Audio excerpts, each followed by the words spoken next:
بسم الله الرحمن الرحيم. الحمد لله رب العالمين بارئ الخلائق أجمعين. الحمد لأهله والصلاة على أهله. الصلاة والسلام على سيد الأنبياء والمرسلين العبد المؤيد رسولنا المسدد المصطفى الأمجد الحبيب الأحمد النبي الأمي المكي المدني السراج المنير الكوكب الدري صاحب الوقار والسكينة المدفون بأرض مدينة سيدنا ونبينا وشفيع ذنوبنا وطبيب قلوبنا وحبيب نفوسنا ومولانا أبي القاسم محمد المصطفى صلى الله عليه وسلم وأهل بيته الأطيبين الأطهرين الأنجبين المأسومين المظلومين ورحمة الله على أحبابهم وأصحابهم وشيعتهم ومحبيهم ومواليهم أجمعين ولعنة الله على أعدائهم ومنكري فضائلهم وغاصبي حقوقهم من جوم عداوتهم إلى الآن ومن الآن إلى قيام يوم الدين وبعد يوم الدين. أما بعد فقد قال حق سبحانه في القرآن بسم الله الرحمن الرحيم أفمن يهدي إلى الحق أحق أن يتبع أما لا يهدي إلا أن يهدى فما لكم كيف تحكمون. صلوات بجي خاندان فاطمہ.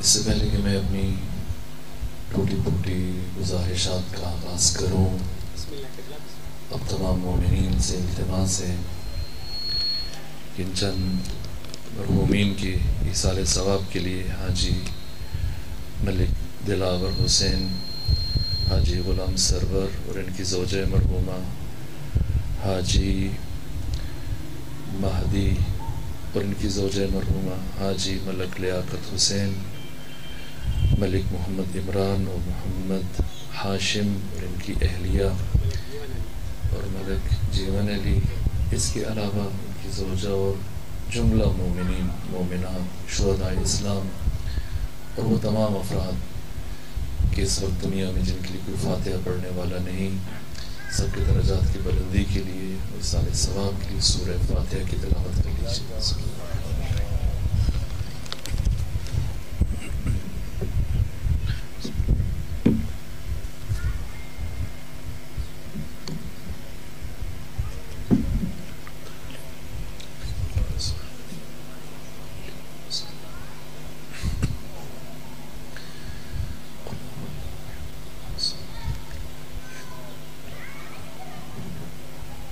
صلوات بجی خاندان فاطمہ.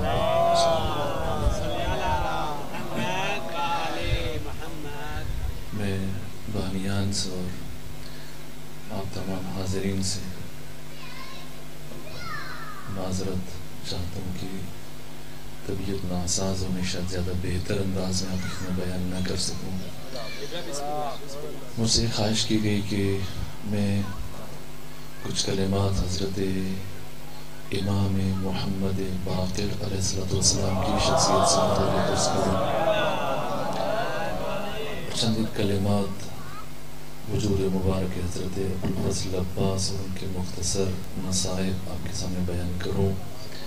کوشش کروں گا کہ اپنی اسی ذہنی اور جسمانی کیفیت کے ساتھ چند کلمات عرض کرنے میں کامیاب ہو سکوں. پہلے میں حضرت کا جو اس کائنات میں تشریف آوری ہے، یکم رجب 57 ہجری یعنی ختمی مرتبت کی رحلت کے تقریباً 47 سال کے بعد آپ کی ولادت ہوئی. اپنے پدر بزرگوار کے عہد امامت میں گزارے. اس ترتیب سے 38 سال 6 مہینے اور 25 دن یہ عرصہ امام محمد باقر علیہ السلام نے نائب امام کی حیثیت سے گزارا. اور پھر آپ کی امامت کا آغاز ہوا جو 18 سال 10 مہینے اور 12 دنوں پر مشتمل ہے. آپ کی کل حیات طیبہ اس عالم ہست و بود میں 57 برس 57 سال 5 مہینے اور 7 دن ہے. جو عرصہ آپ نے نائب امام کی حیثیت سے گزارا، اس سے متعلق شاید میں بیان نہ کر سکوں کیونکہ گفتگو مختصر ہے. اور دوسری مناسبت بھی کیونکہ ماہ شوال ہے، 15 ماہ شوال خود امام صادق کی یوم شہادت ہے. میں مختصر چند کلمات امام پنجم کے فرزند سے متعلق بھی چاہوں گا تاکہ گفتگو مکمل ہو جائے. جو آپ کا عہد امامت ہے یعنی 18 سال 10 مہینے اور 12 دن، اس میں 5 اموی حکمران آپ کے برابر میں تھے. کاش کے وقت ہوتا اور میں ان کا کچھ کردار بیان کر سکتا. سب سے پہلے ولید بن عبد الملک بن مروان ہے. ولید بن عبد الملک بن مروان کی حکومت ہے 86 ہجری سے لے کر 96 ہجری تک، تقریباً 10 سال اس کی حکومت ہے. 95 ہجری میں امام علی زین العابدین علیہ السلام کی شہادت ہوئی اور امام سجاد کا قاتل یہی ولید بن عبد الملک بن مروان ہے. تقریباً 2 سال کے قریب اس کی حکومت میں امام کی امامت کا آغاز ہوا. 95 میں امام کی امامت کا آغاز ہوا، 96 میں جا کر ولید بن عبد الملک کی موت ہو جاتی ہے. ولید کی موت کے بعد اس کا بھائی سلیمان بن عبد الملک بن مروان برسر اقتدار آیا 96 ہجری سے لے کر 99 ہجری تک. یہ میں اس لیے عرض کر رہا ہوں تاکہ آپ کو اندازہ ہو سکے کہ کن بھیڑیوں اور درندوں کے چنگل سے دین مصطفی کو بچا کر ہم تک کیسے پہنچایا.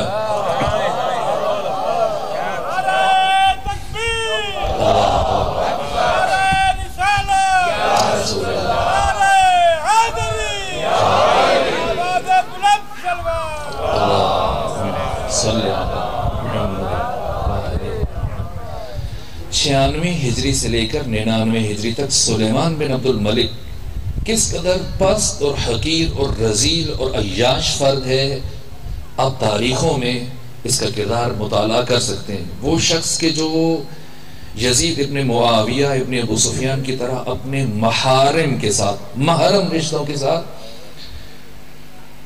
جس کی نگاہ بد تھی، جس کا کردار اس لائق نہیں کہ اس منبر سے بیان کیا جا سکے، جس نے اپنے قریبی افراد کو موسیٰ بن نصیر اور طارق بن زیاد، یہ 2 افراد جنہوں نے اسپانیہ کو، اسپین کو، اندلس کو فتح کیا، وہ کہ برابر 800 سال مسلمانوں کی حکومت رہی، لیکن فاتح اندلس موسیٰ بن نصیر اور طارق بن زیاد ہر 2 کو اس نے قتل کیا، اپنے افراد کو نہیں چھوڑا. یہ 3 سال اور کچھ مہینے اس کی حکومت ہے. اس کے بعد بنو امیہ میں سے واحد فرد، وہ فرد جس شخصیت کا نام عمر ابن عبد العزیز ہے، 99 ہجری میں برسر اقتدار آئے اور 101 ہجری میں خود بنو امیہ کے ہاتھوں ان کو شہید کیا گیا.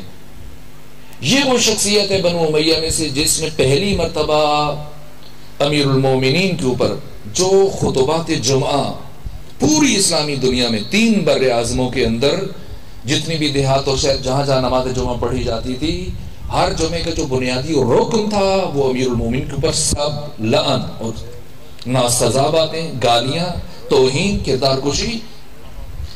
پہلی مرتبہ یعنی وہ سلسلہ جو باقاعدہ طور پر 40 ہجری سے شروع ہوا، اس سے پہلے بھی تھا لیکن 40 ہجری سے چلا امیر المومنین کی شہادت کے بعد، یہاں تک کہ 7 مہینے اور 25 دن امام حسن مجتبیٰ کا عہد امامت ہے، عہد خلافت ہے. 10 سال عہد امامت ہے لیکن عہد خلافت 7 مہینے اور 25 دن ہے. اسی عرصے میں امیر المومنین کے اوپر صبر اور لعن کا سلسلہ شروع ہوا جو مسلسل 99 ہجری تک جاری رہا. پہلا حکمران عمر ابن عبدالعزیز، جس نے آ کر جہاں اور بہت سارے کام کیے، جہاں پر فتق اولاد فاطمہ کو واپس پلٹایا، وہاں پر سب اولان کے یہ سلسلہ ختم کر دیا اور حکم جاری کیا کہ آج کے بعد جو بھی امیر المومنین علی ابن ابی طالب پر سب لعن یا توہین کرے گا، دشنام ترازی کرے گا، اسے سزا دی جائے گی، زندان میں ڈالا جائے گا. یہ بس بیچ کی 2-2.5 سال ہیں. 99 سے شروع ہوئی اور پھر 101. اس فرصت سے حضرت امام محمد باقر علیہ السلام نے کس طرح سے استفادہ کیا، یہاں تک کہ آج کے برادران اہل تسنن بھی مدیون ہیں اور ممنون ہیں.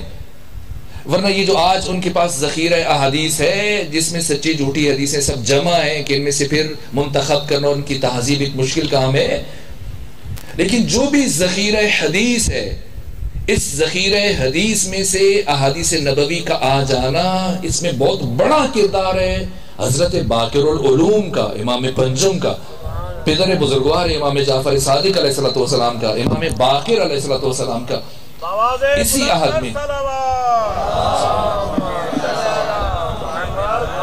اسی کہ آپ جانتے کہ اس سے پہلے نقل حدیث پر پابندی تھی.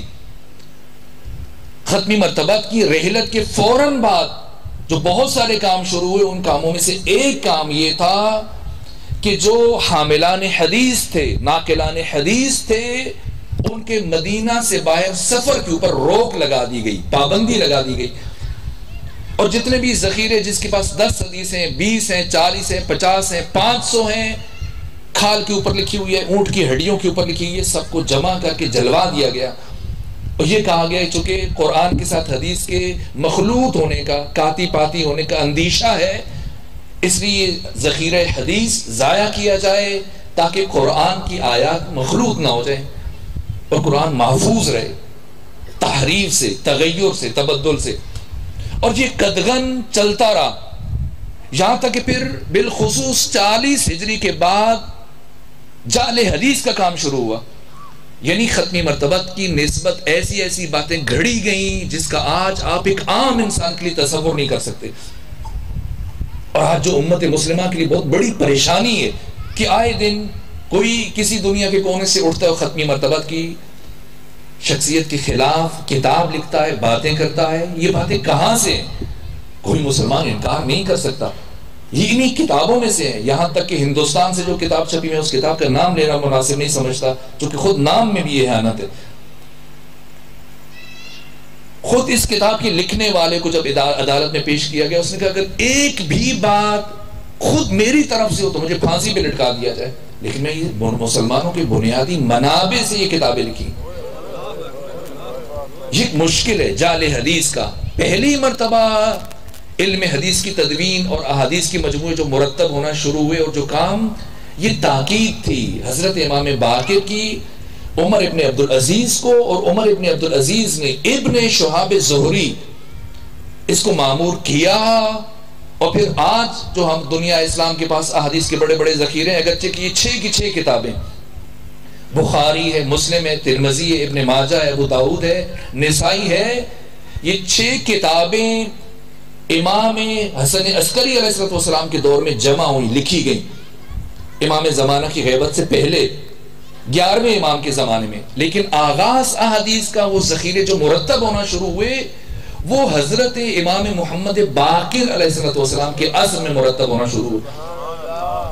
یہ کردار ہے. خود میں عرض کر رہا ہوں تمام فرق اسلامی، نہ فقط تشیع کی تو اساس ہی امامت ہے، لیکن باقی جو فرق اسلامی ہیں وہ بھی مدیون ہیں اپنے ذخیرہ حدیث کی وجہ سے. جتنے بھی احکام استنباط کرتے ہیں، فقہ رہین ہے احادیث کی. احادیث جن پہ قدغن تھا، پابندی تھی، یہ پابندی کس نے اٹھوائی؟ کس کا کردار ہے؟ باقر العلوم کا. حضرت امام محمد باقر علیہ السلام. لیکن عمر ابن عبدالعزیز کو زیادہ مہلت نہیں دی گئی اور 101 ہجری میں خود اپنوں کے ہاتھوں، بنو امیہ کے ہاتھوں اس شخصیت کو شہید کر لیا گیا. شاید یہ شخص زندہ رہتے. میں نے بعض روایتوں میں دیکھا کہ عمر ابن عبدالعزیز نے خود امام باقر کو بھی پیشنہاد کی ہے کہ آپ خلافت سنبھالیے. بہرحال 101 ہجری میں عمر ابن عبدالعزیز کی موت کے بعد یزید بن عبد الملک بن مروان کی حکومت آئی. 101 سے لے کر 105 ہجری تک جیسا نام ہے ویسا کردار ہے. اور پھر 105 سے لے کر 125 ہجری تک 20 سال حکومت کی ہشام بن عبد الملک بن مروان نے. اب ذرا سا اندازہ کر لیجئے یہ 5 حکمران ہیں جن میں سے اگر آپ عمر ابن عبدالعزیز کو نکال لیجئے اور پیچھے یہ 4 افراد، ان کا کردار 18 سال 10 مہینے اور 5ویں فرزند امام محمد باقر علیہ السلام کی جب زیارت کرو گے اس کے بعد دنیا سے جاؤ گے اور تمہیں میرے فرزند باقر محمد باقر کی شاگردی کا بھی شرف حاصل ہوگا. اور جب بھی تمہیں زیارت کا شرف حاصل ہو ان کی پیشانی کا بوسہ لینا اور میری طرف سے کہنا کہ آپ کے نانا محمد مصطفیٰ آپ کو سلام کہتے تھے.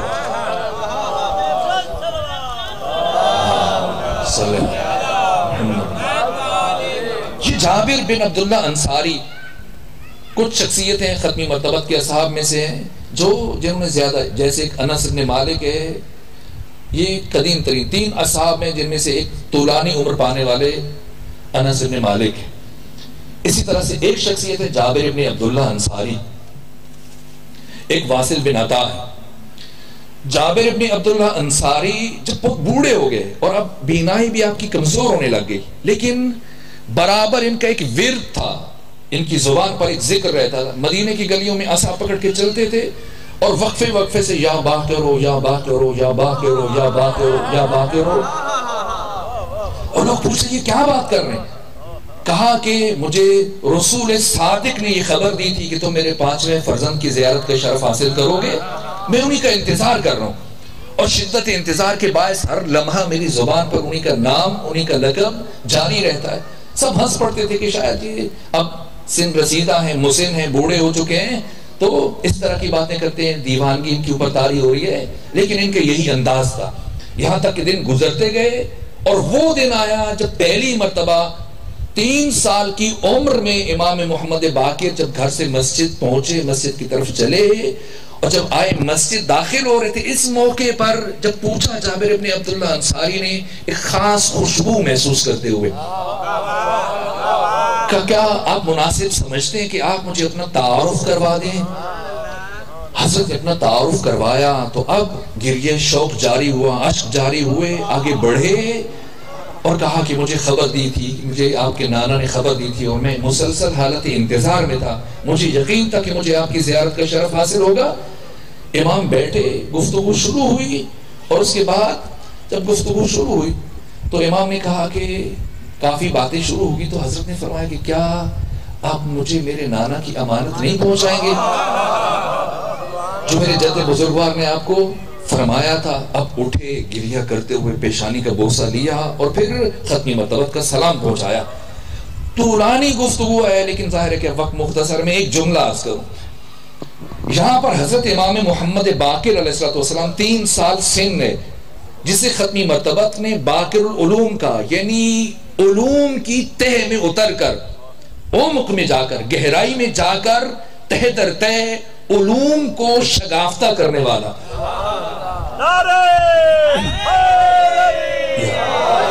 اور علوم کی گہرائیوں سے بشریت کو، عالم انسانیت کو آگاہ کرنے والا، یہ امام باقر ایک مرتبہ سوال کیا، اے جابر آپ کتنے خوش نصیب ہو کہ آپ کو 5 معصومین کی زیارت کا شرف حاصل رہا، ان کی صحبت کا کیا سیکھا، کچھ مجھے بھی بتائیے.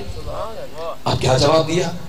کہ فرزند رسول کیا بتاؤں، اب تو میں عمر کے اس حصے میں ہوں کہ میں بیماری کو صحت پر، موت کو زندگی پر، فقر کو دولت پر ترجیح دیتا ہوں. جیسے امام نے سنا تعجب سے فرمایا کہ جابر یہ سیکھا آپ نے؟ یہ تو عقیدہ توحید ہے آپ کا؟ کہ فرزند رسول میری معرفت اتنی ہے، اگر کچھ سقم ہے، کمی ہے، کانستی ہے تو میری رہنمائی فرما دیجیے، بتائیے آپ کی توحید کیا ہے؟ امام نے فرمایا اے جابر، یہ جو آپ کہہ رہے کہ میں بیماری کو صحت پر، فقر کو دولت پر، موت کو زندگی پر ترجیح دیتا ہوں، تو بتا یہ تو کون ہے؟ جب میں نے پوچھا کہ توحید بتائیے، کیا معرفت توحید پائی 5 معصومین کی صحبت میں رہ کر، اور آپ فرما رہے کہ میں فقر کو دولت پر، موت کو زندگی پر، بیماری کو صحت پر ترجیح دیتا ہوں، یہ آپ کون ہیں؟ میں ترجیح دیتا ہوں۔ کہ فرزند رسول پھر آپ اپنی توحید بتا دیجیے تاکہ میں سیکھ لوں۔ فرمایا کہ ہم آل محمد نہ فقر کو دولت پر، نہ دولت کو فقر پر، نہ موت کو زندگی پر، نہ زندگی کو موت پر، نہ صحت کو بیماری پر، نہ بیماری کو صحت پر ترجیح دیتے ہیں۔ تو کہا پھر آپ کیا کرتے ہیں؟ کہا وہی چاہتے ہیں جو خدا چاہتا ہے۔ اگر خدا زندگی چاہتا ہے ہم زندگی چاہتے ہیں، اگر خدا موت چاہتا ہے ہم موت چاہتے ہیں، اگر خدا صحت چاہتا ہے ہم صحت چاہتے ہیں، خدا کی مشیت بیماری میں ہم بیماری چاہتے ہیں، اگر خدا فقر میں خوش ہے راضی ہے تو ہم فقر چاہتے ہیں، اور اگر خدا غنی رکھ کے راضی ہے تو ہم غنا چاہتے ہیں۔ فنا فی ذات توحید، وہی لقب جو امیر المومنین کے لیے ختمی مرتبت نے بیان کیا کہ علی ممسوس فی ذات اللہ، کہ علی سر سے لے کے پاؤں تک معرفت خدا اور عشق خدا میں غرق ہے۔ یہ توحید امام باقر علیہ السلام نے بیان کی۔ باقر العلوم، آپ کے زمانے میں عیسائیوں کے ساتھ آپ کی گفتگویں بہت مفصل ہیں جو مورخین نے بیان کی، ملحدین کے ساتھ، غالیوں کے ساتھ، مشرکین کے ساتھ آپ کی جو طویل مناظرے ہیں میں بیان نہیں کر سکتا، بس میں ایک اشارہ دوں اور پھر میں چاہتا ہوں کہ میں تبرکاً حضرت امام صادق کی سیرت کے بھی 2 جملے عرض کروں جو کہ آپ کے ایام شہادت ہیں۔ ان شخصیتوں میں سے ایک بڑی شخصیت ہیں طاؤوس یمانی، جو عرفان میں بھی اپنا ایک نام رکھتے ہیں، آج بھی ان کے اقوال نقل کیے جاتے ہیں، ان کی باتیں آج بھی پڑھی جاتی ہیں، پڑھائی جاتی ہیں۔ یہ طاؤوس یمانی جو مدینے میں بہت زیادہ شہرت رکھتے تھے، اور ان کے شاگردان اور اصحاب کا ایک وسیع سلسلہ تھا۔ امام باقر خانہ کعبہ کے اندر تشریف فرما تھے۔ اس عالم میں طاؤوس یمانی اپنے صحابیوں کے ساتھ، اپنے عزیزوں کے ساتھ، شاگردوں کے ساتھ خانہ کعبہ میں داخل ہوا، اور جیسی ملاقات ہوئی کہا فرزند رسول اگر اجازت دیں تو کچھ پوچھ لوں آپ سے، امتحان لینا چاہ رہے تھے، کچھ سوال ہے میرے۔ فرمایا پوچھ لیجئے، کیا پوچھنا چاہ رہے ہیں؟ کہ بتائیے کہ وہ کون سا موقع تھا، وہ کون سا محل تھا جب 1/3 یعنی دنیا کی آبادی کا 3واں حصہ ختم ہو گیا تھا۔ فرمایا یا شیخ اپنا سوال درست کر لیجئے، وہ 1/3 نہیں تھا، وہ 1/4 تھا۔ کہا آپ رہنمائی فرمائیے وہ کون سا موقع تھا؟ کہا جب اس روئے زمین پر فقط 4 انسان بستے تھے، آدم، حوا، حابیل اور قابیل، اور جب قابیل نے حابیل کو قتل کیا تو ان عالم انسانیت کا 1/4 حصہ ختم ہو گیا تھا۔ اچھا یہ بتائیے کہ نسل انسانی اور نسل ابو البشر آدم کس سے چلی، حابیل سے یا قابیل سے؟ فرمایا نہ حابیل سے چلی نہ قابیل سے چلی، جناب شیث سے چلی ہے۔ کہا کہ ابلیس کا نام عزازیل تھا، پھر ابلیس کو ابلیس کیوں کہا گیا؟ کہا ابلیس کا اصل نام عزازیل ہی تھا، لیکن جب یہ رحمت خدا سے مایوس ہوا تو پھر اس کا نام پروردگار نے خود اسے ابلیس کہہ کے پکارا۔ ابلیس یعنی وہ جو رحمت الہیہ سے مایوس ہو جائے۔ کہا کہ اس رسول کا نام بتائیے جو نہ جنوں میں سے ہے، نہ فرشتوں میں سے ہے، نہ انسانوں میں سے ہے۔ امام باقر نے سورہ باقر مائدہ کی آیت نمبر 31 تلاوت کی، اور وہ لمحہ جب قابیل نے حابیل کو قتل کیا اور اب پریشان ہے کہ کیا کرے، پروردگار نے کوے کو بھیجا، اور اس کوے نے آ کر قابیل کو دفن کرنے کا طریقہ تعلیم دیا۔ کوہ کون سی چیز ہے جس کا کم حلال ہے لیکن زیادہ؟ اب پریشان تو نہیں ہو رہے؟ اللہ اکبر،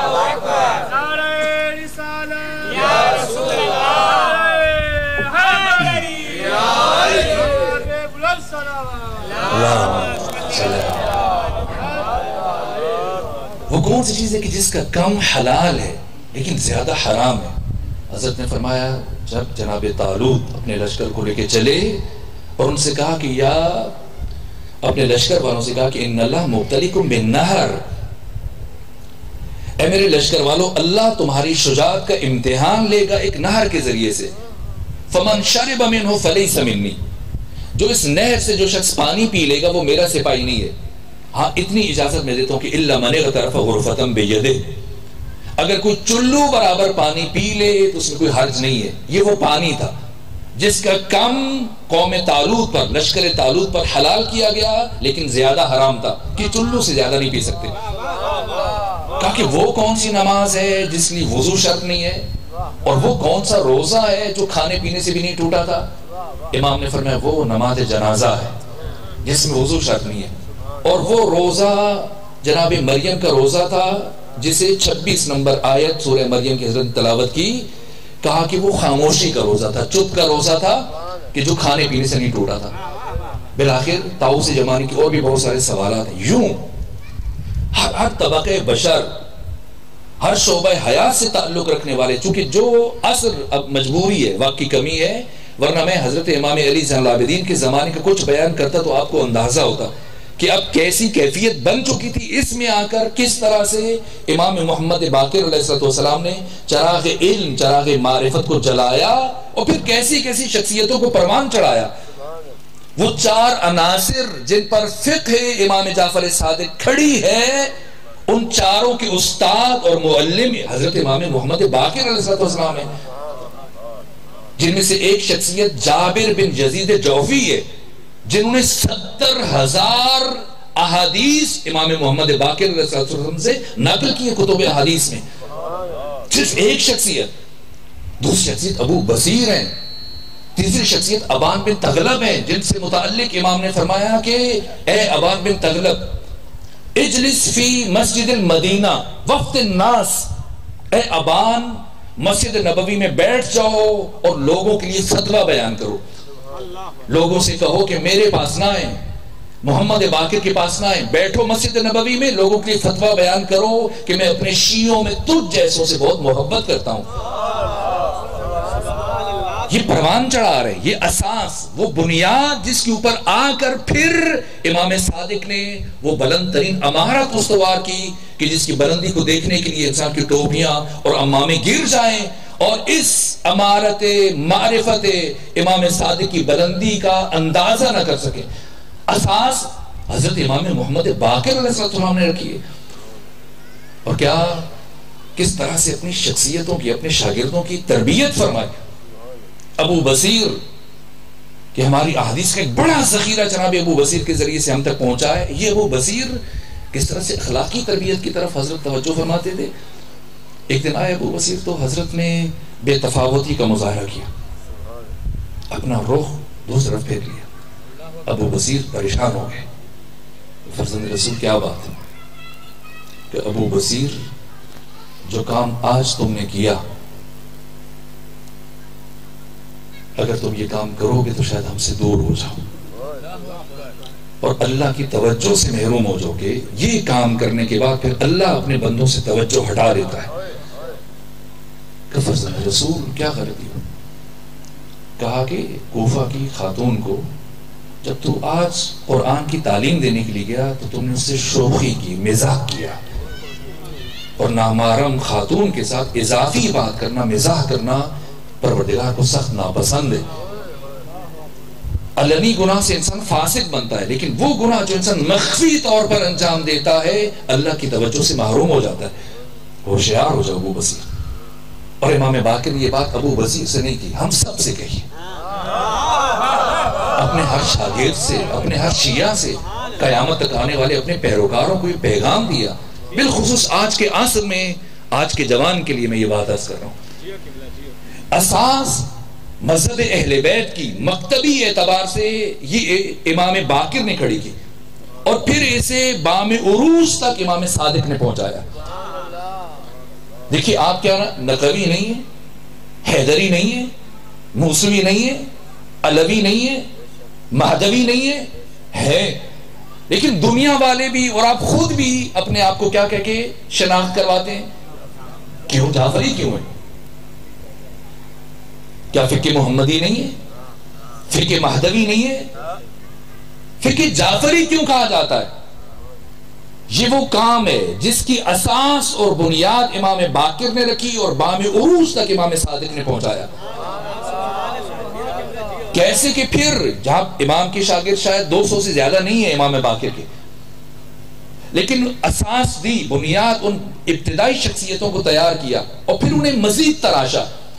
یہی ابان بن تغلب ہیں، یہی جناب حمران ہیں، یہی مومن طاق ہیں، یہی جابر بن حیان ہیں. ان شخصیتوں کو کتنا تراشا. شروع میں امام صادق خود معاندین سے، مشرکین سے، دشمنوں سے خود گفتگو کرتے تھے، مناظرہ کرتے تھے. کوئی شام سے آ رہا ہے، کوئی بغداد سے آ رہا ہے، کوئی کوفہ سے آتا ہے، امام سوال ہے، اعتراض ہے، امام خود بات کرتے تھے اور زیادہ وقت بھی نہیں لگاتے تھے. آپ کے بہت سارے مناظرات تاریخی کتاب میں موجود ہیں، جیسے ابو شاکر دیسانی کے ساتھ آپ کا تاریخی مناظرہ، عبداللہ نامی شخص کے ساتھ آپ کا مناظرہ، ابن درہم کے ساتھ آپ کا مناظرہ. اب وقت نہیں کہ میں انہیں بیان کروں، سمیٹنا چاہ رہا ہوں گفتگو کو. شروع میں امام خود بات کرتے تھے، خود بحث کرتے تھے، خود مناظرہ کرتے تھے، سوالوں کا جواب دیتے تھے. لیکن بعد میں ایسی شخصیتوں کو تراشا. ایک ہے پیری مریدی، ایک ہے امامت. یہ دو الگ مکتب ہے، کبھی ان کو آپس میں مخلوط مت کیجئے گا. پیر کا تصور الگ ہے، امام کا تصور الگ ہے. پیر ہمیشہ مرید پرور ہوتا ہے، امام شخصیت پرور ہوتا ہے.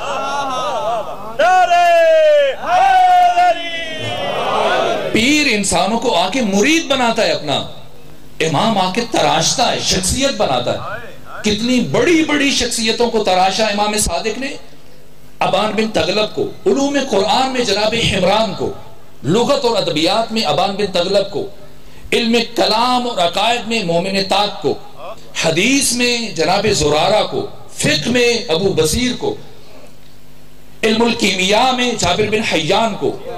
اس عروج پہ لے کے چلے گئے کہ اب اگر کوئی مناظرے کے لیے آتا کہ جعفر صادق ہم آپ سے بحث کرنا چاہتے ہیں، سوال کرنا چاہتے ہیں، مناظرہ کرنا چاہتے ہیں. امام پوچھتے بتاؤ کس علم میں؟ اگر وہ کہتا علم کلام میں میرا سوال ہے تو امام فرماتے مومن طاق سے پوچھو. وہ کہتا نہیں میں نے آپ سے پوچھنا ہے، امام فرماتے نا مومن طاق سے پوچھو. اگر تم نے آج مومن طاق کو لاجواب کیا اور اسے شکست دی تو پھر یقین کر لینا کہ تم نے جعفر صادق کو شکست دی. شو تراشا، اس بام عروج پر پہنچایا. امام کے شاگردوں میں سے ایک عظیم شخصیت جن کا نام ہے جابر بن حیان، جنہیں آج بھی دنیا فادر آف کیمسٹری کے نام سے یاد کرتی ہے، یہ جابر بن حیان جنہوں نے 400 کتابیں لکھی ہیں، جن کی بہت ساری کتابیں آج بھی ہمارے درمیان موجود ہیں. اپنی ایک کتاب کے شروع میں یہ جملہ لکھا ہے جابر بن حیان نے، کہا کہ قیامت تک آنے والا کوئی بھی دانشور، علم کیمسٹری اور علم الکیمیاء کا ماہر میرے کسی ایک بھی نظریے کو رد نہیں کر سکتا، اس لیے کہ میں امام جعفر صادق کا شاگرد ہوں.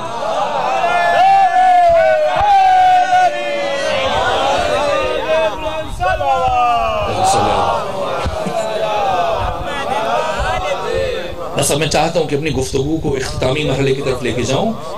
یہاں چند عرصے میں 4000 شاگرد بیک وقت مسجد نبوی میں امام سے استفادہ کرنے لگ گئے، مختلف علوم.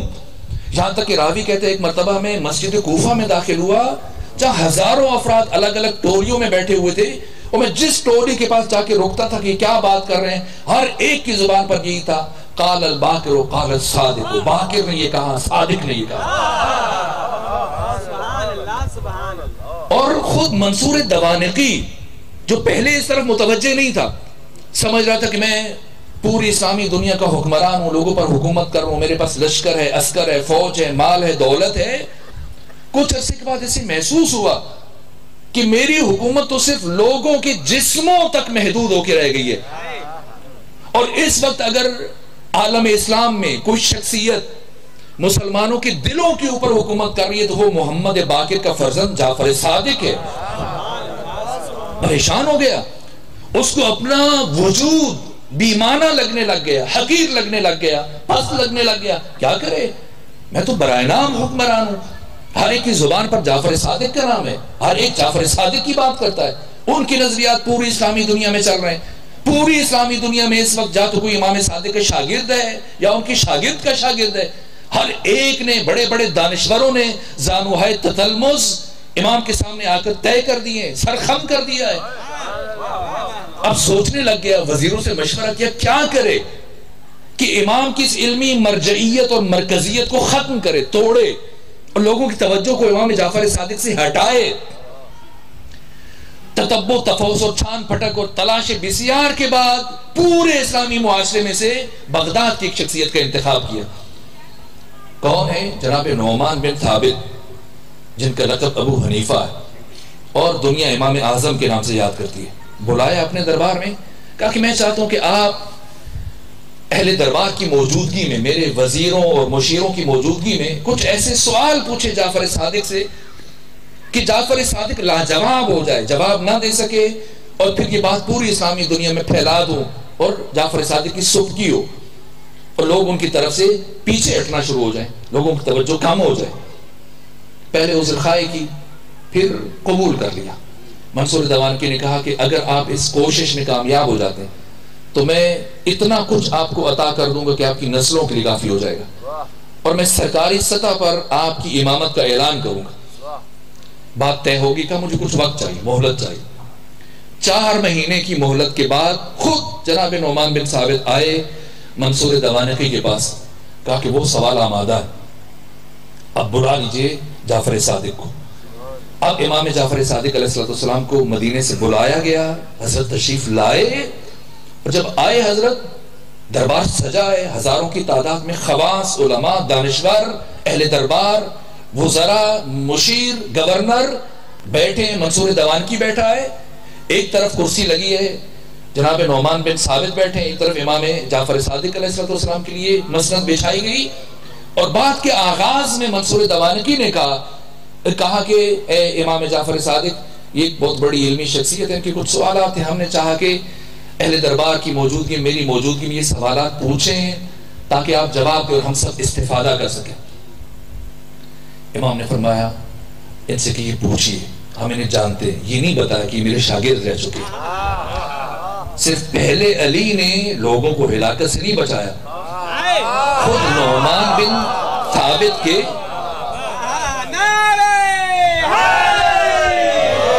یہ کلمات ہیں جو تاریخوں محفوظ ہیں کہ لولا سنتان لہلک النعمان، کہ اگر مجھے جعفر صادق کی شاگردی میں 2 سال نصیب نہ ہوئے ہوتے تو میں ہلاک ہو جاتا، نعمان ہلاک ہو جاتا. اب خود سوچئے گا، اس بات کا وزن کیجئے گا کہ جس امام کی صحبت میں بیٹھنے والا ایک شاگرد امت کے لیے امام اعظم بن جائے، اس امام کی اپنی امامت کا معیار کیا ہوگا. یہی وجہ ہے کہ جب ابن تیمیہ نے متوفہ 728 ہجری جب یہ کلمات کہا کہ امام جعفر صادق بہت بڑے عالم تھے، لیکن آپ کے پاس 2 سال پڑھنے والا آپ کا شاگرد امام ابو حنیفہ اپنے استاد سے بھی آگے بڑھ گیا، بجائے اس سے کہ کوئی شیعہ عالم جواب دے، خود بر صغیر پاک و ہند کی شخصیت مولانا شبلی نعمانی نے جواب دیا. کریے ابن تیمیہ کو کیا ہو گیا، یہ کیسی بہکی فضول باتیں کرتا ہے. کا نعمان بن ثابت امام ابو حنیفہ لاکھ مفتی اور مجتہد اور امام صحیح، عالم صحیح، لیکن انہیں علم و فضل و کمال میں جعفر صادق سے کیا نسبت ہے. فضل و کمال بلکہ اس دنیا کے تمام علوم جعفر صادق کے گھر سے چلے ہیں. لیکن امام نے نہیں کہا کہ ہاں یہ میرا شاگرد رہ چکا ہے، یہ ظرف کی انتہا ہے، یہ ظرف کی بلندی کی انتہا ہے. بس اتنا کہا، مسکراتی ہوئے تبسم فرمایا، ہمیں جانتے ہیں، ان سے کہ یہ پوچھیں کیا پوچھنا چاہ رہے ہیں. اب 40 سوالات ہیں. پہلا سوال یہ پوچھا کہ اے جعفر صادق بتائیں مردار میں اور ذبیحہ میں کیا فرق ہے، کیوں ایک کا گوشت حرام ہے دوسرے کا گوشت حلال ہے.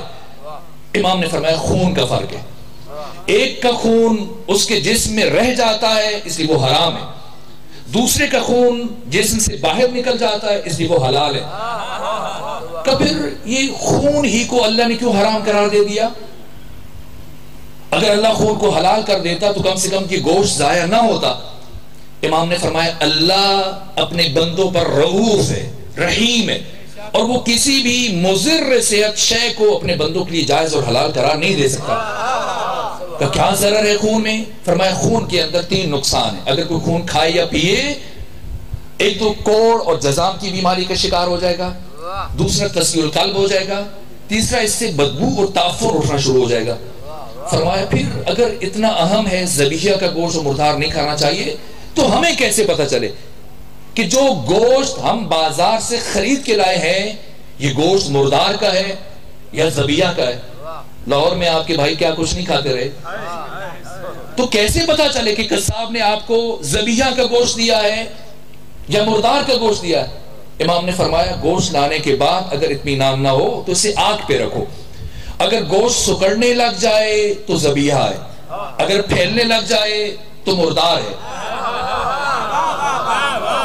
کہ اگر ذبیحہ شرط ہے گوشت کی حلیت کے لیے تو پھر مچھلی کا ذبیحہ کیا ہے؟ مچھلی کو تو ذبح نہیں کیا جاتا۔ امام نے فرمایا مچھلی اگر پانی کے اندر مرے تو مردار ہے، اگر پانی سے باہر مرے تو یہی اس کا ذبیحہ ہے۔ تو کیا فرق پڑتا ہے پانی کے اندر مر جانے سے، پانی کے باہر مر جانے سے؟ حضرت نے فرمایا کہ جب پانی کے اندر مرے گی تو مرنے سے پہلے نہیں تڑپے گی، لیکن مچھلی جب پانی سے باہر مرتی ہے تو تڑپتی ہے۔ تو جب مچھلی تڑپتی ہے تو خدا نے یہ نظام رکھا ہے اس کے جسم کے اندر کہ تڑپنے کے نتیجے میں جسم کا سارا خون جا کر اس کے سر میں اکٹھا ہو جاتا ہے، تو باقی گوشت مفید ہو جاتا ہے، فاسد نہیں رہتا۔ کہا کہ کیا اللہ ہر جگہ موجود نہیں ہے؟ امام نے فرمایا ہر جگہ موجود ہے۔ کہ اگر اللہ ہر جگہ موجود ہے تو پھر پروردگار نے کعبہ کو قبلہ کیوں قرار دیا؟ جہاں جی چاہے منہ کر کے نماز پڑھیں جب اللہ ہر جگہ موجود ہے۔ فرمایا نظم اور انضباط کے لیے، کہ اگر نظم کی اتنی اہمیت ہے تو اللہ نے موت کا ایک ہی وقت تو ایک ہی سبب کیوں نہیں معین کر دیا؟ فرمایا یہ رحمت الہیہ کے خلاف ہے۔ کہا کہ کیا اللہ ساری زبانیں نہیں جانتا؟ فرمایا جانتا ہے۔ کہ پھر نماز کو عربی زبان میں کیوں واجب قرار دیا؟ فرمایا اس لیے تاکہ تحریف، تغیر اور تبدل سے محفوظ رہے۔ کہ ایسی جنت کا کیا فائدہ کہ انسان خود جنت میں چلا جائے، اس کے ماں باپ بہن بھائی دوست ان میں سے کوئی ایک جہنم میں چلا جائے، جب بھی اسے اپنے کسی عزیز کی یاد آئے گی یہ جنت اس لیے جہنم بن جائے گی؟ فرمایا نہ، ایسا نہیں ہوگا۔ کہ کیوں نہیں ہوگا؟ امام نے فرمایا کہ جنت میں پہنچنے کے بعد انسان کی عقل کامل ہو جائے گی، اور جب انسان کی عقل کامل ہو جائے تو اس کی دوستی اور دشمنی کا معیار صرف خدا رہ جاتا ہے، اور جب دوستی اور دشمنی کا معیار خدا بن جائے تو پھر کبھی وہ اللہ کے دشمن کو اپنا دوست نہیں سمجھتا، اس لیے پریشان بھی نہیں ہوگا۔ کہا کہ یہ اولاد فاطمہ ہونا کون سا شرف ہے، سید ہونا یہ کون سی بڑی بات ہے؟ امام نے فرمایا کیا یہ شرف کم ہے کہ ہر ایک ہمارے نسب میں شامل ہونے کی کوشش کرتا ہے لیکن ہم کسی کے نسب میں شامل ہونے کی کوشش نہیں کرتے؟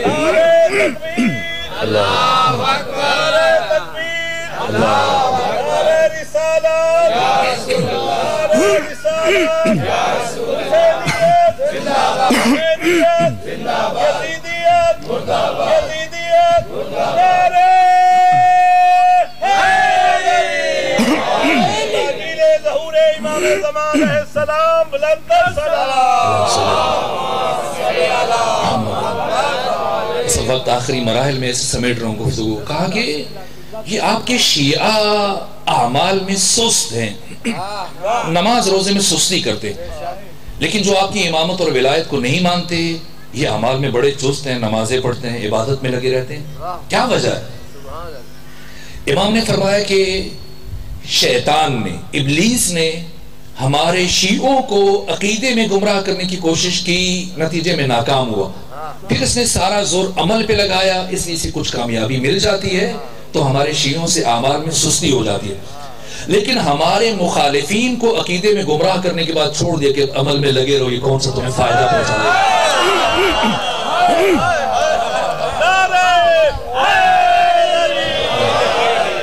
کیا انسانوں کے اعمال مادی ہیں یا روحانی ہیں؟ فرمایا روحانی ہیں۔ کہا کہ پھر مادی چیزوں کو گنا تولا جاتا ہے، روحانی چیز جو اعمال ہیں انہیں کیسے تولا جائے گا؟ اللہ کو قرآن میں یہ کہنا چاہیے تھا کہ قیامت کے دن اعمال کو گنا جائے گا، لیکن اللہ قرآن میں یہ فرما رہا ہے کہ قیامت کے دن اعمال کو تولا جائے گا۔ بھلا انسانی اعمال کو کیسے تولا جا سکتا ہے؟ وہ کون سا ترازو ہے جس پر انسان کے عمل کو تولا جا سکے؟ فرمایا ابو حنیفہ ہوشیار ہو جائیے، وہ میزان جس پر تمام انسانوں کے تمام اعمال کو تولا جائے گا اور وزن کیا جائے گا، وہ ہم محمد و آل محمد کی ولایت اور محبت کا میزان ہے۔ 40 سوال پوچھے،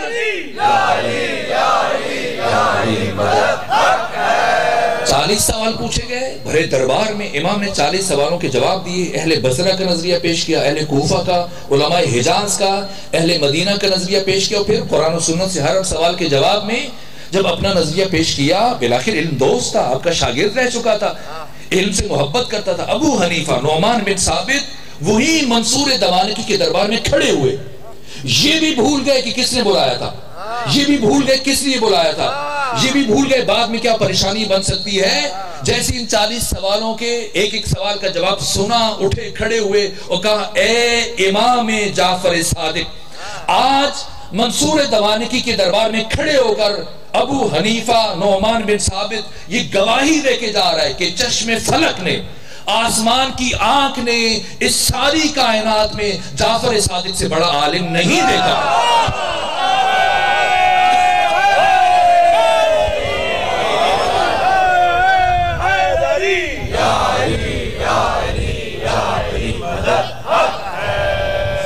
یہ گفتگو ہوئی، امام تشریف لے گئے۔ اس کے 2 یا 3 سال گزرنے کے بعد، بس اب ختم کر رہا ہوں، امام ابو حنیفہ آئے مدینہ اور دق الباب کیا، امام صادق کے گھر پہ دستک دی۔ آپ کے خادم آئے اور امام کو خادم کی ہدایت تھی کچھ افراد کی نسبت، تو انہی میں سے ایک امام ابو حنیفہ تھے۔ کہا کہ میں امام سے ملنا چاہ رہا ہوں۔ تو خادم نے کہا کہ حضرت کی اجازت نہیں ہے آپ کے لیے، کہ آپ پوچھ کے آ جائیے۔ گیا خادم امام سے پوچھ کے آیا، فرمایا آپ ان سے کہہ دیں کہ میں ان سے ملاقات نہیں کرنا چاہتا۔ دیکھیں آپ کسی کو انگلی پکڑ کے چلنا سکھائیں اور جب چلنا سیکھ لے تو آپ کی چھڑی کی قیمت لگائے، جسے آپ بولنا سکھائیں جب وہ بولنا شروع کر دے تو آپ ہی کے اوپر برس پڑے، آپ کے مقابلے میں آ جائے۔ یہ ایک روحانی اعتبار سے انسان کو تکلیف ہوتی ہے کہ شاگرد اٹھے استاد کے مقابلے میں آ جائے۔ فرمایا نہیں، اس سے کو میں نہیں ملوں گا۔ لیکن امام ابو حنیفہ گئے نہیں، روکے رہے ان پہ، یہاں تک کہ اہل کوفہ کے ایک وفد آیا اور انہیں اذن باریابی ملا، انہی کے ساتھ شامل ہو کے اندر چلے گئے اور پھر گفتگو شروع کر دی۔ کہا امام میں نے سنا ہے کہ اہل کوفہ اصحاب رسول کی نسبت سب وہ شتم کرتے ہیں، نامناسب الفاظ کہتے ہیں، وہ آپ کے پیروکار ہیں، آپ انہیں روکیے، منع کیجیے۔ امام نے فرمایا کون ہماری بات سنتا ہے؟ کہا کیوں نہیں سنتا، وہ آپ کو مانتے ہیں، اگر آپ روکیں گے رک جائیں گے۔ امام نے فرمایا ابو حنیفہ آپ میرے شاگرد رہ چکے ہو، مجھ سے پڑھتے رہے ہو، اس کے باوجود میں نے تمہیں اپنے گھر میں آنے کی اجازت نہیں دی، آپ اندر آ گئے۔ میں نے آپ کو بولنے کی اجازت نہیں دی، آپ نے بولنا شروع کر دیا۔ تو جب وہ فرد کہ جو 2 سال میری صحبت میں رہ چکا ہے، مجھ سے سیکھ چکا ہے، میرا شاگرد رہ چکا ہے، وہ میری بات نہیں مان رہا تو پھر میں کسی اور سے کیا توقع رکھ سکتا ہوں وہ میری بات مانے گا؟ کہ سنا ہے آپ فتویٰ دیتے ہیں اور آپ امامت کا دعویٰ ہے آپ کو؟ کہاں میں امامت کا دعویٰ ہے اور میں فتویٰ دیتا ہوں۔ کہ اگر آپ امام ہیں اور مفتی اعظم ہیں تو پھر مجھے یہ بتائیے کہ اگر کوئی شخص حالت احرام میں ہرن کے اوپر والے 2 دانت توڑ دے تو اس کا کفارہ کیا ہے؟ سوچ میں پڑے ہو، سوچتے رہے کہ مجھے یہ مسئلہ نہیں پتا۔ امام مسکرائے، تبسم فرمایا کہ آپ کو تو یہ بھی نہیں پتا کہ ہرن کے اوپر والے دانت ہوتے ہی نہیں ہیں۔ تو جب آپ کو اتنا بھی نہیں پتا تو امامت کا دعویٰ کیوں کر رکھا ہے؟ اور میں نے سنا ہے کہ آپ کا مسلک اور منہج قیاس ہے، دین میں قیاس سے کام لیتے ہیں۔ کہاں؟ جب قرآن سے حکم نہ ملے، سنت سے نہ ملے تو پھر قیاس ہے اور چارہ دیگر نہیں ہے۔ امام نے فرمایا اگر آپ کا مسلک اور منہج قیاس ہے تو یہ بتائیے کہ قتل بڑا جرم ہے یا بدکاری بڑا جرم ہے؟ کہا کہ قتل بڑا جرم ہے. کہا اگر آپ کی نگاہ میں، دین بھی یہی کہتے کہ قتل بڑا جرم ہے، تو قتل کے ثبوت کے لیے 2 گواہ کافی، لیکن بدکاری کے ثبوت کے لیے 4 گواہ شرط ہیں. تو بڑے جرم کے لیے 2 گواہ، چھوٹے جرم کے لیے 4 گواہ. اگر آپ کا مسلک قیاس ہے تو اس فرق کی وجہ بیان کر دیجئے. کہ یہ مجھے نہیں پتا. امام نے فرمایا اگر یہ نہیں پتا تو آپ یہ بتا دیجئے کہ عورت کمزور ہے یا مرد کمزور ہے. کہا خاتون کمزور ہے. کہ جو کمزور ہے اس کا میراث میں حصہ زیادہ ہونا چاہیے تھا تاکہ کمزوری کا جبران ہو جائے. کہا لیکن برخلاف ہے، مرد کا حصہ زیادہ ہے، عورت کا حصہ کم ہے. کیوں؟ کہ نہیں پتا. کہ اچھا یہ بتائیے کہ نماز افضل ہے یا روزہ افضل ہے؟ کہ نماز افضل ہے. کہ لیکن ایک خاتون مہینے کے بہت سارے دن جب نماز نہیں پڑھ سکتی اور روزہ نہیں رکھ سکتی اور بعد میں جب طہارت کی طرف پلٹتی ہے تو اس پر روزے کی قضا واجب ہے لیکن نماز کی قضا واجب نہیں. تو جو افضل ہے اس کی قضا نہیں ہے اور جو افضل نہیں ہے اس کی قضا واجب ہے. کیوں؟ کہ نہیں پتا. کہ اگر کوئی 10 درہم کسی کے چوری کرے تو اب اس پر حد جاری ہوگی، ہاتھ کٹے گا، انگلیاں کٹے گی. اور دوسری طرف اگر کوئی کسی کا ہاتھ کاٹ دے تو اس کی دیت 500 درہم ہے. تو یہ 50 گنا کا فرق کیوں ہے؟ کیا وجہ ہے اس کی؟ کہ نہیں پتا. ایک سوال امام دیکھیے، ادھر 40 سوال پوچھے گئے، امام نے بھی 40 سوال پوچھے. اور آخری سوال جو پوچھا امام نے کہ اچھا پھر یہ بتا دیجئے کہ جو قرآن کی آیت ہے کہ ثم لتسألن یومئذ عن النعیم، کہ پھر قیامت کے دن ان سے نعمتوں سے متعلق سوال کیا جائے گا. بتائیے کون سی نعمتیں ہیں؟ کہ یہی نعمتیں ہیں جو ہم کھاتے ہیں، پیتے ہیں، پہنتے ہیں، استعمال کرتے ہیں. کہ اگر یہی نعمتیں مراد ہیں پھر مجھے بتائیں. اگر کوئی شخص آپ کو کھانے پہ بلائے اور آپ کو بہترین کھانا کھلائے، آپ کو بہترین لباس تحفے میں دے اور پھر جب آپ کو رخصت کرے عزت و احترام کے ساتھ، پھر آپ جہاں ملے اس کو تو وہ آپ سے پوچھنا شروع کر دے لوگوں کے درمیان کہ بتائیے فلاں دن جب آپ میرے گھر آئے تھے تو میں نے آپ کو پینے میں کیا دیا تھا، کھانے میں کیا کھلایا تھا، تحفہ کیا دیا تھا. ابو حنیفہ بتائیے آپ ایسے شخص کے بارے میں کیا سوچیں گے؟ کہ میں یہی سوچوں گا کہ بہت کمزور اور کمینہ انسان ہے. کہ اب بتائیے خدا کے بارے میں کیا خیال ہے؟ کیا آپ خدا کے بارے میں یہ عقیدہ رکھتے ہیں کہ وہ آپ کو یہ نعمتیں دے کر، یہ کھانے پینے کی نعمتیں، پھر قیامت کی ان سے متعلق پوچھے گا کہ کیا کھایا تھا، کتنا کھایا تھا؟ کہ پھر بتائیے وہ کون سی نعمتیں جن سے متعلق قرآن فرما رہے ہیں کہ ان نعمتوں سے متعلق سوال کیا جائے گا. کہ آج میں تمہیں دوبارہ ہوشیار کر رہا ہوں، وہ نعمت جس سے متعلق قیامت کے دن ہر انسان سے سوال کیا جائے گا وہ ہم محمد و آل محمد کی ولایت کی نعمت ہے. بس میرے عزیزو، میں اس جسمانی کیفیت کے ساتھ شاید اس سے بہتر عرض نہیں کر سکتا، آپ سے شرمندہ ہوں. یہاں تک کہ منصور دوانے کی چکرا گیا کہ ہر کوشش کر لینے کے باوجود امام کی مرکزیت کو نہیں توڑ سکا. تو اب اس نے ایک انوکھی بات کی اور ایک نیا حکم جاری کیا اسلامی دنیا میں. کہا کہ جو بھی اب کے بعد جعفر صادق کے پاس جائے گا مسئلہ پوچھنے کے لیے تو اسے 1 درہم سرکاری خزانے میں ٹیکس جمع کروانا پڑے گا. لیکن اگر کوئی مفتی اعظم اور امام اعظم کے پاس جائے گا، ہمارے امام کے پاس، تو اسے 1 درہم انعام ملے گا. تو اب لوگ پریشان ہو گئے نا، مومنین کیا کریں؟ دن میں کمائیں، مزدوری کریں، شام کو 1 درہم ملے. اب اگر امام صادق کے پاس جائیں تو پھر گھر کیسے چلائیں؟ اور گھر چلائیں تو پھر امام کی زیارت سے محروم ہو گئے، پریشانی پھیل گئی. ایک مومن اسی طرح سے گیا امام کے پاس، حضرت اب تو آپ کی زیارت سے بھی محروم رہیں گے. کہ کیوں؟ کب آپ تک آنے کے لیے 1 درہم چاہیے. اب 1 درہم سے گھر چلائیں مزدوری کر کے، یا پھر آپ کی خدمت میں حاضر ہوں تو مشکل کشا کے فرزند ہیں. تبسم فرمایا کہ اس میں پریشانی کون سی بات ہے؟ پہلے جاؤ حکومت کے مفتی کے پاس مسئلہ پوچھنے کے لیے اور 1 درہم لے کے آ جاؤ، اور پھر آؤ جعفر صادق کے پاس دین لے کے چلے جاؤ. اب پریشان ہوا منصور دوان کی، جب ہر حربہ استعمال کر کے تھک گیا. اب قبیلہ بنو ثقیف میں سے 40 افراد کو مامور کیا، بلایا اور تنگ دست تھے، مفلوق الحال تھے، غریب تھے، نادار تھے، اور انسان پریشانی میں اپنی غربت کو مٹانے کے لیے کچھ بھی کر سکتا ہے۔ ان سے کہا کہ مجھے تمہارے حالات سے آگاہی، ایک دشمن خدا کچھ دیر کے بعد میرے دربار میں آئے گا، میں تم سب کو مالا مال کر دوں گا، تمہارے لیے آسانیاں ہوں گی، اگر تم آنے والے پر ٹوٹ پڑو اور اسے قتل کر دو، اور بعد میں کہو گے یہ ہمیں نقصان پہنچاتا تھا، ہمیں اذیت کرتا تھا، اس لیے ہم نے دیکھا تو قتل کر دیا۔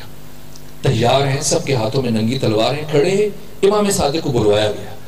امام منصور دوانکی کے دربار میں آئے، اور جیسی دربار میں داخل ہوئے 100 کے 100 افراد نے تلواریں پھینک دی اور آپ کے قدموں پہ گر پڑے، آپ کے ہاتھوں پہ بوسے لیے، اور پھر امام آ کے منصور کے پاس بیٹھے کر کیوں بلایا؟ مجھے تمہارے دربار میں آ کر روحانی اذیت ہوئی کہ بس آپ کی زیارت حاصل کرنا چاہتا تھا، زیارت کا شرف حاصل کرنا چاہتا تھا۔ کچھ دیر امام بیٹھے، فرمایا آج کے بعد مجھے نہ بلانا، اگر تم نے بلایا بھی تب بھی میں تمہارے دربار میں نہیں آؤں گا۔ امام تشریف لے گئے، اور منصور دوانکی نے ان 100 افراد سے سوال کیا کہ میں نے تمہیں کس مقصد کے لیے بلایا تھا اور تم نے کیا کیا؟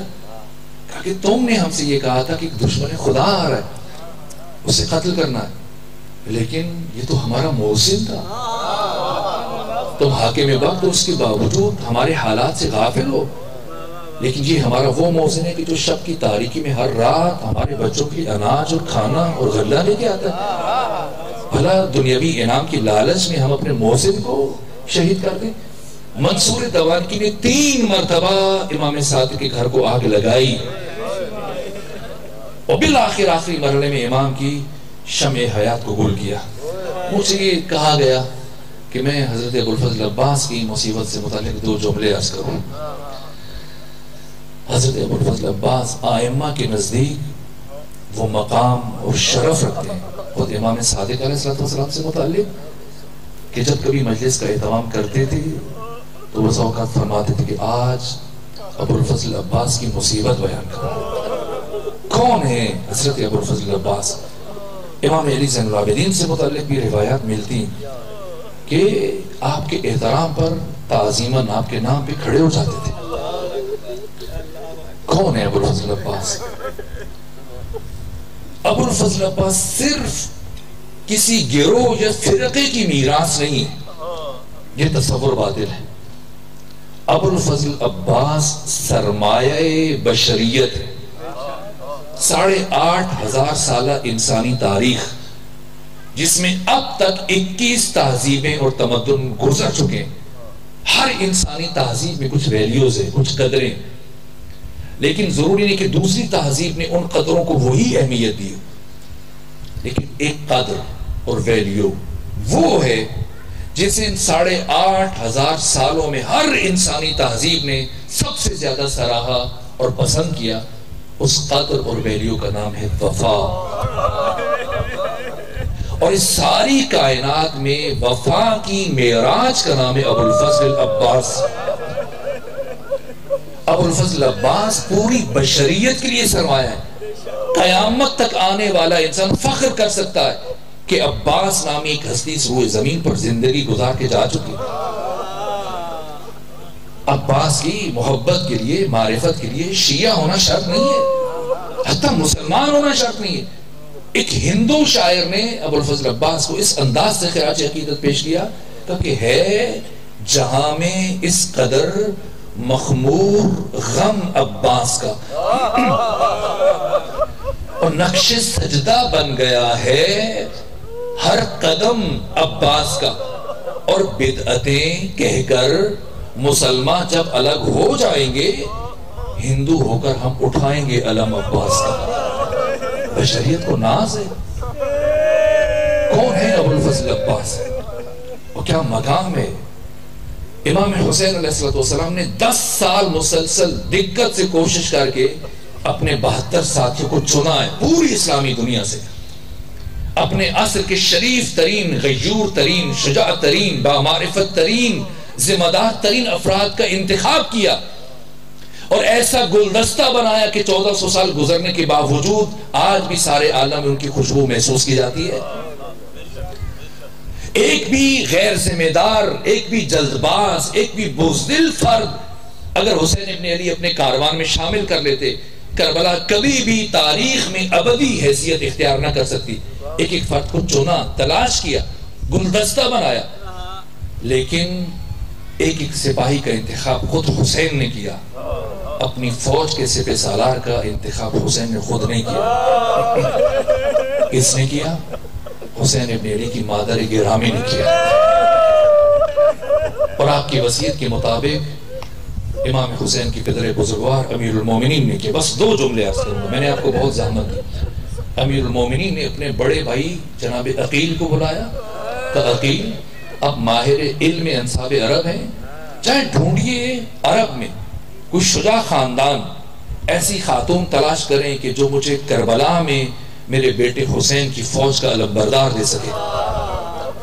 جناب عقیل کہاں پہنچے؟ قبیلہ بنی کلاب کے سردار جناب حزام کے پاس.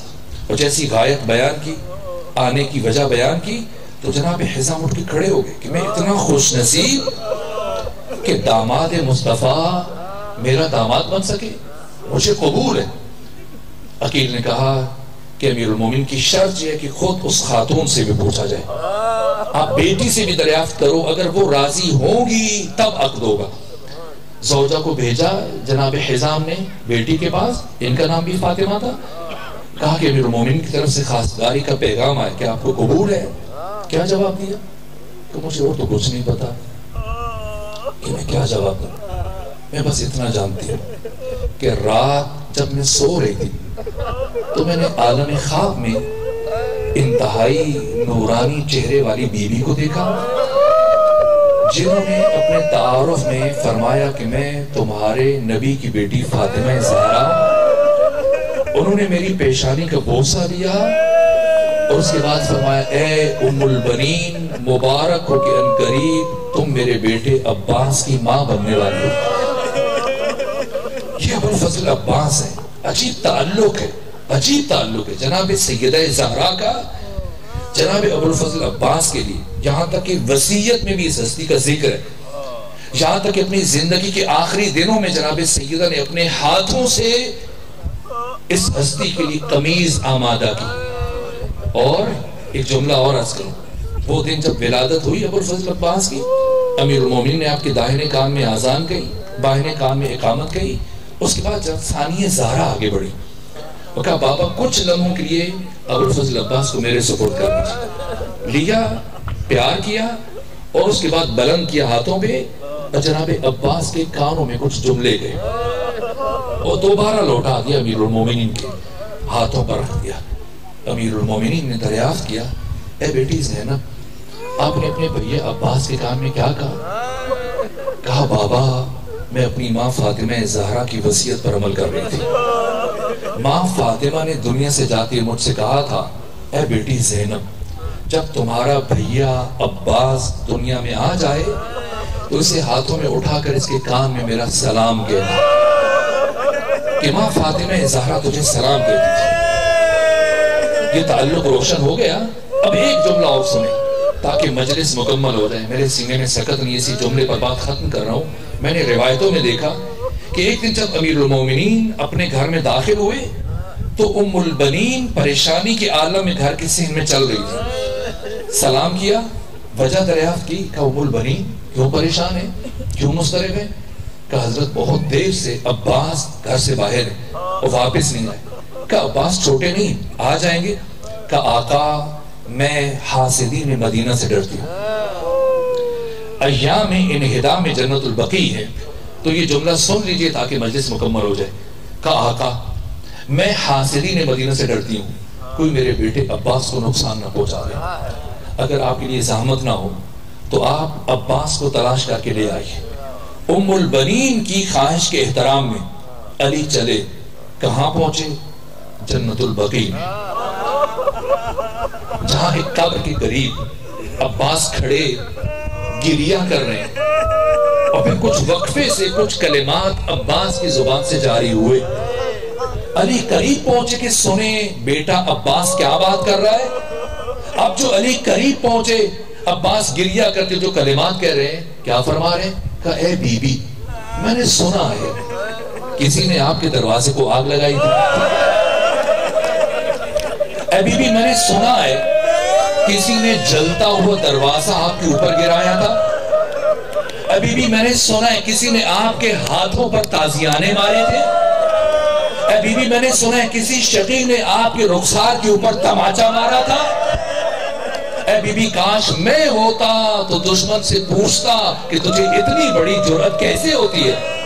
الا لعنت اللہ علی القوم الظالمین وسيعلم الذين ظلموا اي منقلب ينقلبون.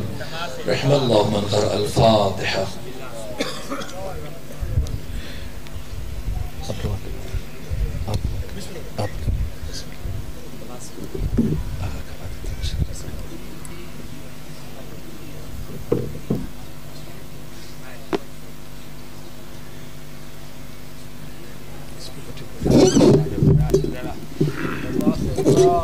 اللهم صل على محمد وآل محمد. اللهم بحق محمد وانت المحمود وحق علي وانت علي الأعلى وحق فاطمة وانت فاطر السماوات والأرض وحق الحسن وانت المحسن وحق الحسين وانت قديم الإحسان.